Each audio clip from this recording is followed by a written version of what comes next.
पापी देवराज की मुक्ति की कथा। सूत जी बोले, हे श्रेष्ठ ऋषियों, जो दुराचारी, पापी, कामी एवं दुष्टजन हो वे भी इस कथा के द्वारा शुद्ध हो जाते हैं। लालची, मिथ्याभाषी, माता पिता को दुख देने वाले, दंभी, पाखंडी, हिंसक, पतित, द्वेषी, क्रूरात्मा, निर्दय पुरुष भी कलयुग में इसके द्वारा पवित्र हो जाते हैं। इस प्रसंग में एक प्राचीन इतिहास आपको सुनाता हूँ, जिसके श्रवण करने पर सभी पापों का नाश होता है। किरात नगर में एक दरिद्री और दुराचारी ब्राह्मण रहता था, जो धर्म एवं देवों से विमुख था। संध्या वंदन तो क्या, वह स्नान तक भी नहीं करता था। उसने अधर्म के द्वारा बहुत सा धन इकट्ठा किया। एक बार एक तालाब पर स्नान करने गया। वहाँ एक शोभावती नाम की वेश्या भी आई थी। वह उसे देखकर व्याकुल हो गया। वह वेश्या भी एक धनी पुरुष को अपनी ओर आकर्षित देखकर परम प्रसन्न हुई। वे दोनों स्त्री पुरुष चिरकाल तक कामासक्त होकर विहार करते रहे। उस ब्राह्मणाधम को उसके माता पिता आदि ने बार बार समझाया, परंतु उसने उनकी एक न मानी।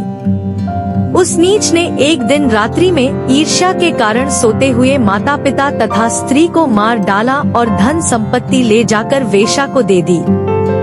दैवयोग से वह प्रतिष्ठापुर में आया। वहाँ उसने एक शिवालय देखा, जिसमें अनेक साधुजन एकत्र थे।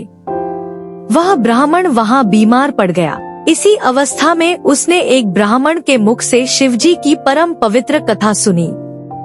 एक मास के अनंतर वह देवराज नामक ब्राह्मण मर गया। यमदूत उसे पकड़कर यमपुरी ले गए। उसी समय शिवलोक से शिवजी के दूत त्रिशूल लिए, भस्म लगाए, रुद्राक्ष धारण किए उसे लेने यमलोक में पहुंच गए और यमदूतों से देवराज को छुड़ा लिया। फिर उसे दिव्य विमान पर चढ़ाकर कैलाश पर ले जाने लगे। उस समय यमपुरी में भारी कोलाहल हुआ। उसे सुनकर स्वयं यमराज वहां आए और साक्षात शिव के समान उनके 4 दूतों को देखकर उनकी यथाविधि पूजा की। धर्मराज ज्ञान के द्वारा सब कुछ जान गए थे। दूतों ने ब्राह्मण को ले जाकर दया के सागर शिव को अर्पित किया।